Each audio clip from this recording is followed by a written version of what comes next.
जय माँ इंद्राक्षी। इंद्राक्षी धाम में दर्शकों आप सभी का हम हार्दिक स्वागत करते हैं। आज के दिन जिन जातकों का जन्म दिवस है, मैरिज एनिवर्सरी है, उन सभी को हमारी तरफ से बहुत बहुत शुभकामनाएं। आज हम बात करेंगे कि क्यों व्यक्ति का बार बार अपमान होता है। छोटी छोटी बात हो या कुछ भी हो, एक ही व्यक्ति को प्रताड़ित किया जाता है। अच्छे से व्यक्ति काम करता है, सुलझे हुए तरीके से काम करता है, सबके साथ अच्छे से रहना चाहता है, सबको प्रसन्न रखना चाहता है, लेकिन उसके बावजूद भी चाहे घर हो, समाज हो, ऑफिस दफ्तर हो, मित्र मंडली हो, कहीं भी उस व्यक्ति का ही अपमान होता रहता है। आखिरकार इस अपमान को दूर कैसे किया जाए, क्या प्रयास किया जाए, कौन से उपाय किए जाएं? ऐसी स्थिति में मैं एक ही राय दूंगा कि भगवान सविता की साधना, भगवान सूर्य की साधना, सूर्य का चाहे यंत्र की साधना करें, मंत्र की साधना करें, कुछ उसका दान करें, और या एक बहुत अच्छा सूर्य का स्नान होता है, उसमें कुछ द्रव्य डाल करके स्नान किया जाता है, वो आपको करना चाहिए। ये अंक कहीं ना कहीं किसी के काम का साबित हो सकता है। इस अंक को पूरा सुनिएगा। हर व्यक्ति ये चाहता है कि चलो भले उसका सम्मान ना हो, लेकिन बात बात पर उसका अपमान भी तो ना हो ना। तो आज ऐसा ही कुछ विशेष उपाय हम आपके लिए लेकर के आए हैं।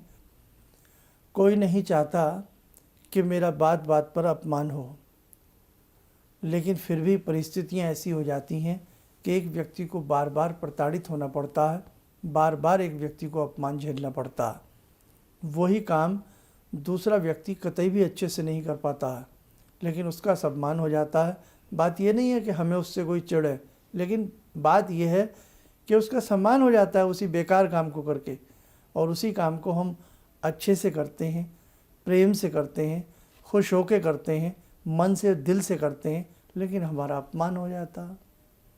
कई बार अपने ही घर में हम इतने अपमानित रहते हैं कि आप पूछिएगा मत। हम अपने समाज में कई बार इतनी तिरस्कृत दृष्टि से देखे जाते हैं कि साहब पूछिएगा मत। पैसा ना होना, ये भी आज के समय में एक अपमानित, बहुत लोग ऐसे व्यक्ति को अपमानित समझ लेते हैं। पैसा वास्तव में एक बहुत बड़ी मजबूरी व्यक्ति का बन जाता है। हर व्यक्ति अपनी साख को ऊपर लाने के लिए, अपने रुतबे को बढ़ाने के लिए नाना भांति के जतन करता है।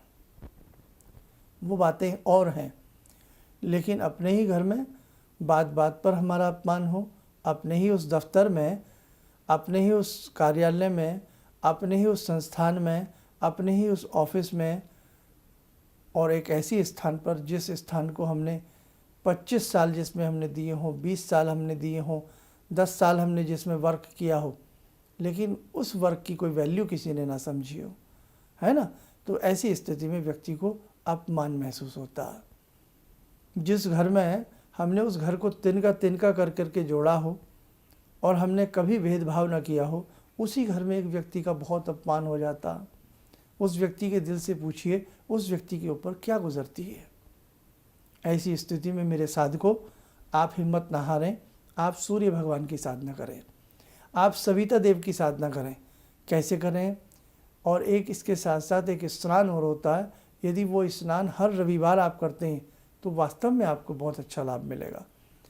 ग्रहों का कुटिल प्रभाव व्यक्ति के जीवन को कहीं ना कहीं मलिन कर देता है। अगर किसी व्यक्ति की जन्म पत्रिका में या हाथ की रेखाओं में सूर्य अच्छे ना हो, तो माने ना माने वो व्यक्ति यश, कीर्ति, प्रसिद्धि उसको प्राप्त नहीं हो सकती। और तो और वो बात बात पर व्यक्ति ताड़ित होगा, वो बात बात पर व्यक्ति अपमानित होगा। तो ऐसे ही शास्त्रों में हमारे ऋषियों ने बड़ा उपकार किया है। हमें नाना भांति के मंत्र दिए हैं, नाना भांति के दान हमें उन ऋषियों ने बताए हैं, और तो और स्नान तक बताया कि बेटा जब स्नान करो तो ऐसी ऐसी जड़ी बूटियाँ उसमें डाल करके नहाओ, तो आपका मान सम्मान लौटेगा, आपको अच्छा लाभ मिलेगा। जी हाँ, जब एक साबुन कंपनी की ये ऐड ये कह सकती है कि इसमें क्या कहते हैं, क्रीम है, इसमें केसर है, इसमें बादाम है, ड्राई फ्रूट इसके अंदर पड़े हुए हैं। जब साबुन की कंपनी ऐसा कह सकती है तो हमारे ऋषियों ने अगर बहुत पहले जड़ियों की विशेषताएं बताई हो, मंत्रों की विशेषता बताई हो, तो इसमें बुरी क्या बात है। आज के लोग पीछे नहीं हटते कुछ भी समझते हुए। लेकिन एक बात कहें, ओल्ड इज़ गोल्ड। ऋषियों ने जो कहा है वो बिल्कुल सत्य कहा है। देववाणी में जो कहा गया है वो बिल्कुल सत्य कहा गया है। इसलिए मेरे साधकों, अपने शास्त्रों पर सदैव विश्वास रखना। आइए, सबसे पहले तो मैं सूर्य देव का एक मंत्र आपको लिखवा देता हूँ, आप लोग लिख लें। और इसी सूर्य देव के मंत्र की विधि लिखवा देता हूँ और उसका दान लिखवा देता हूँ। फिर मैं आपको सूर्य स्नान लिखवाऊँगा। आप लोग कागज़ पेन उठाएं, आप लोग नोट करें। सूर्य मंत्र लिखें। ओम घृणिः सूर्याय नमः। ओम घृणिः सूर्याय नमः। ये सूर्य मंत्र है। इसकी जप संख्या लिखें 7000 या 28,000, 7000 या 28,000। माला रुद्राक्ष या लाल चंदन। विधि: शुक्ल पक्ष के प्रथम रविवार से मंत्र जप प्रारंभ करें। अब जो संख्या हमने 7000 या 28,000 बताई है उसे आप 21 दिन में डिवाइड कर लें और उतनी माला प्रतिदिन करें। जप करते समय सूर्य भगवान का ध्यान रखें और यह जप हमेशा जब भी करें सुबह करें। सुबह से मतलब सुबह 6 बजे, 7 बजे, 8 बजे तक हम इस जप को कर लें तो ज़्यादा अच्छा है। शाम को नहीं, केवल एक ही समय यह जप किया जाए। लाल आसन हो, आसन लिख लें। लाल रेशमी या ऊनी लाल रंग के आसन पर मुख की आकृति जो रहेगी, मुखा आकृति पूर्व दिशा की तरफ बैठ कर के इस जप को करें। मुख्य बातें: शुक्ल पक्ष की द्वितीया, माला लाल चंदन या रुद्राक्ष, आसन ऊनी आसन या कंबल का आसन हो, कोई भी हो, लाल रंग का। समय सुबह 8 बजे तक कर लें और पूर्व दिशा की तरफ मुख करके इस मंत्र साधना को हम प्रतिदिन के हिसाब से करें। जप करते समय हम सूर्य नारायण को का ध्यान करें और प्रतिदिन सूर्य नारायण को गुड़ से बनी कोई भी मिठाई या शक्कर गुड़ वाला दूध अर्पण करें। बाद में प्रसाद स्वरूपेण उस दूध को स्वयं ग्रहण कर सकते हैं। अब इसमें दान लिखें। दान: गुड़, गेहूँ, ताम्र पात्र, केसर, रक्त, चंदन, घृत, लाल पुष्प, लाल वस्त्र, लाल रंग की गाय आदि। रविवार को स्नान जप आदि करके उसके बाद ये दान आप किसी भी धर्म क्षेत्र में या सात्विक ब्राह्मण को सम्मानपूर्वक देवें। तो जैसे हमने आपको ये दान बताया कि इसमें से जो भी आपको भाई लगे, जैसे गुड़ है, गेहूँ है, लाल वस्त्र है, कपड़ा है, तो हम जैसे डेली का हमारा पूजन चलेगा और अपना यज्ञ पूजन जप आदि करके, और यज्ञ जो करना है वो सबसे अंतिम दिन करना है और कोशिश करें यज्ञ का दिन भी रविवार रहे।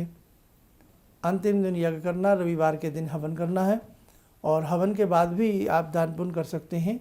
और नहीं तो इसमें बीच बीच में जैसे 1-2 रविवार आए, उस रविवार में भी आप दान कर सकते हैं। पहले रविवार को शुरू करेंगे उस दिन दे दीजिए, दूसरे रविवार को दे दीजिए और तीसरे रविवार तक तो हमारा पूरा हो ही जाएगा। तो तीसरे रविवार को भी आप दान पुण्य इनमें से जो भी आपको श्रद्धा करे जरूर दीजिए। जब हम पूजा कर रहे हों, जप कर रहे हों, हमारा मुख सूर्य की तरफ हो। हमें किसी तरह का सूर्य का कोई चित्र कैलेंडर लगाने की आवश्यकता नहीं है। अपनी दोनों भवों के बीच में, भरकुटी के बीच में आज्ञा चक्र जहाँ होता है वहाँ सूर्य का ध्यान करें और माला हाथ में रहे रुद्राक्ष या लाल चंदन की, और हम इस मंत्र को बहुत प्रेम के साथ जपें। जपना कितना है? अगर हम चाहते हैं 7 दिन में हम 7000 करें, वो 21 दिन में 7000 करें या 28,000 करें, उसी अनुपात में उस अपनी मालाओं को डिवाइड कर लें। पूजा केवल सुबह के समय करनी है। कोशिश की जाए 8 बजे तक आपका जप हो जाना चाहिए। ठीक है। महिलाएं, पुरुष, बच्चे, कोई भी जो इस साधना को करना चाहें कर सकते हैं। किसी तरह का कोई इसमें वो नहीं है। ठीक है। कोई भी प्यार से करे।